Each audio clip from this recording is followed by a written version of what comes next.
Hello and welcome to Mickeyology, where we take Disney a little too seriously. I'm Austin Rathall, and today we're comparing Disney's animated comedy Hercules with the myth that inspired it. Unlike many stories Disney adapts, there is no one original version of Hercules. Rather, the story of Hercules, or Heracles, is an ancient legend whose origin we don't know.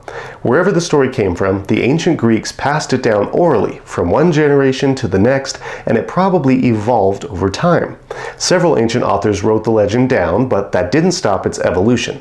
The legend is still alive today and continues to evolve as modern storytellers create books, comics, TV shows, and movies about the famous Greek hero. Disney's 1997 animated movie is now one of the most famous iterations of the tale. So, how faithful was Disney's version to the ancient versions of the myth? Let's find out by comparing Disney's Hercules with the ancient legend.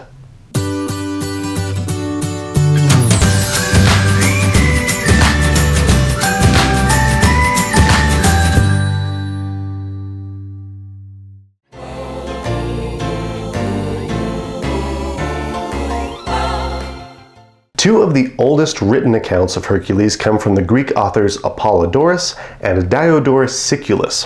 When you compare these sources to Disney's Hercules, you find two wildly different styles at work. While the ancient authors treat the story as a serious epic, Disney makes it a cartoon comedy. You know, I haven't been this choked up since I got a hunk of moussaka caught in my throat. Huh? Still, Disney put many elements of the ancient myth into their movie. In the movie, the Greek god Zeus has a son named Hercules, who is blessed with great strength, even as a baby. When a pair of serpents attacks him, Hercules defeats them with his bare hands. When Hercules grows up, he undergoes training and embarks on a quest to earn immortality by performing heroic deeds. He defeats a centaur named Nessus, saves the city of Thebes, falls in love with a woman named Megara, battles a slew of monsters, and eventually ascends to Olympus as a god. All these plot points come from the old myth. However, Disney deleted many parts of the myth too, and they added characters and plot points of their own. You can't blame them for doing this either. The ancient Hercules myth is a sprawling, complex story that would be very difficult to fit into a 90-minute film. It's also crammed with sex and violence, two things that Disney animated films generally avoid. With that in mind, let's look now at the ways Disney changed the story.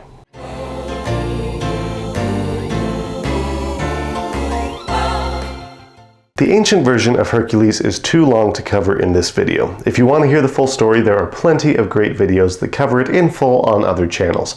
We're going to focus on the parts of the myth that relate to the Disney movie, starting with Herc's birth. In the movie, Hercules is the biological son of gods Zeus and Hera, but he's later adopted by mortals named Amphitryon and Alcmene. In the myth, Hercules is the biological son of Zeus and Alcmene.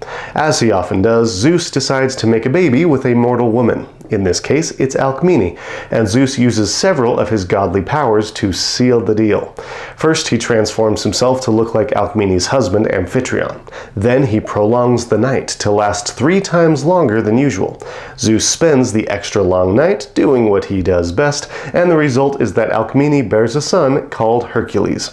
Zeus's wife Hera gets angry that her husband has fathered a son with another woman, and she sends snakes to kill baby Hercules. However, baby Herc strangles the snakes. In the movie, the evil Hades sends his minions Pain and Panic to kill Hercules. They change into snakes and attack him, but the baby beats them up and throws them far away.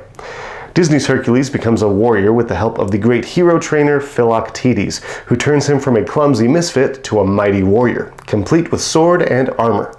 In the myth, several people train and equip the young hero. Apollodorus writes, quote, "Having first learned from Eurytus the art of archery, Hercules received a sword from Hermes, a bow and arrows from Apollo, a golden breastplate from Hephaestus, and a robe from Athena. In Disney's story, Zeus tells Hercules he must prove himself a true hero so he can become immortal and return to Mount Olympus. However, he doesn't tell Hercules exactly how to achieve this, so Hercules goes around around doing as many heroic deeds as possible. In the myth, Zeus sends Hercules on a quest for immortality too, but he gives his son much more specific instructions. Hercules must perform 12 labors for the king Eurystheus. Eurystheus gets to choose what these labors are, but if Hercules performs them, he'll earn immortality. Hercules obeys, but the tasks Eurystheus chooses are nearly impossible, requiring all the strength and cunning Hercules can muster. Nevertheless, Herc completes them all, eventually earning his spot on Mount Olympus. One town, a million troubles. The one and only Thebes. Every hero has to start heroing somewhere, and Disney's Hercules starts his career in Thebes, saving the city from many mythical monsters. In the myth, Hercules grows up in Thebes, and he liberates the city not from monsters, but from an oppressive group of conquerors called the Minyans. Disney's Hercules makes time for love too, striking up a relationship with a woman named Megara. Herc and Meg get together in the myth too. They even get married and have kids. However, it's not a happy ending. Hera, still hating Hercules for, existing, curses him with madness. Hercules hallucinates that his children are his enemies and he kills them. When he recovers his senses, he's horrified at what he's done. He fears that if he ever has more children with Megara, the same disaster will happen again, so he gives Megara away in marriage to another man. Some characters that are in the movie aren't in the myth, including the big bad Hades. Since Disney changed Hercules' parentage, there was no reason for Hera to be his nemesis.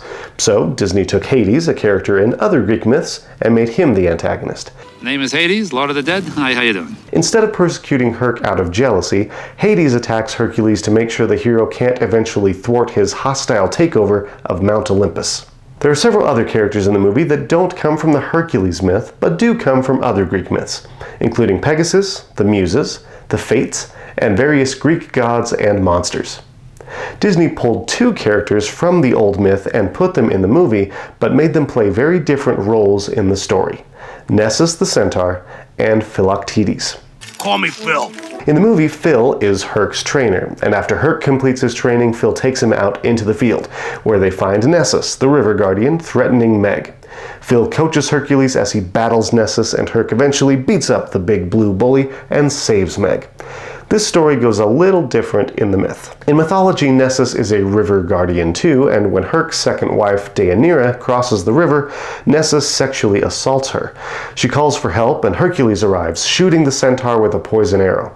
As he dies, Nessus tells Deianira to take the blood and, seed dripping from his body and mix it with olive oil. He says this formula makes a love potion that can keep Hercules from desiring any other woman besides her.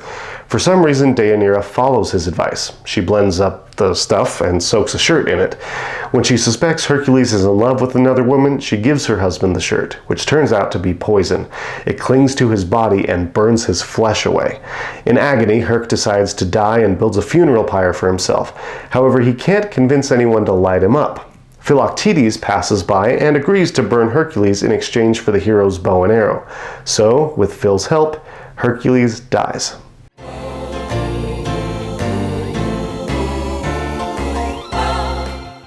Disney put lots of fun nods to Greek mythology in Hercules. However, the biggest Easter eggs in the film have to do with Hercules' 12 labors. The labors are the most famous part of the Hercules legend, and Disney alludes to most of them. Hercules' second labor was defeating the Hydra, which he does in the movie. The song Zero to Hero alludes to his defeat of the Stymphalian birds, the fifth labor, and killing the Erymanthian boar, the third labor. In the portrait scene, we see Hercules wearing a lion's skin, a reference to slaying the Nemean lion, the first labor. In that same scene, Phil mentions two of the other labors, cleaning the stables of King Augeas, the sixth labor. One, you got a meeting with King Augeas. He's got a problem with his stables. I'd advise you not to wear your new sandals. And retrieving a girdle from the Amazons, the ninth labor. At 3, you gotta get a girdle from some Amazons. Near the end of the movie, we see Hercules complete the 11th labor, subduing the three-headed dog Cerberus. Other labors, like the retrieval of the golden apples and fighting the Cretan bull, don't appear in the movie, but Disney featured most of them in episodes of the Hercules animated series.